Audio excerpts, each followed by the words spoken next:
ভাবে মানে নিট পরীক্ষায় হাজার হাজার পরীক্ষার্থী সেখানে ধোঁকা খেল এবং নিটের বহু বছর ধরে এই দুর্নীতিটা চলছে। এই বছর সীমা ছাড়িয়ে গেছে এবং এনটিএ কর্তৃপক্ষ যারা এটাকে অর্গানাইজ করছে পরীক্ষাটা, তারা পরীক্ষা পেছোতে বাধ্য হয়েছে। ফলে এই সমস্ত অনশনকারীরা, এই ককরোচ পার্টির সিজেবিপির পক্ষ থেকে যে অনশন অবস্থান চলছে, সেখানে দাবি একটাই, ধর্মেন্দ্র প্রধান তার পদত্যাগ এবং এনটিএকে দায়িত্ব থেকে সরাতে হবে, একটা ন্যায্য দাবি।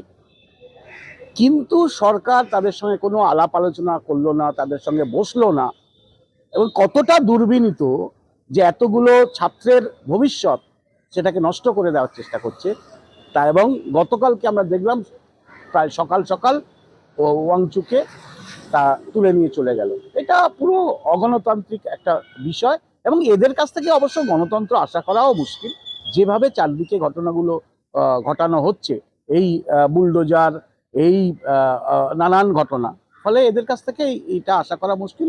তবে মানুষ কিন্তু রাস্তায় নেমেছে, এটা মানে এই সরকারের বিরুদ্ধে, এই নীতির বিরুদ্ধে রাস্তায় নেমেছে, এটাই একটা ভালো দিক। মানুষের জয় অবশ্যই আসবে, আজকে হয়তো আসেনি, কালকে আসবে।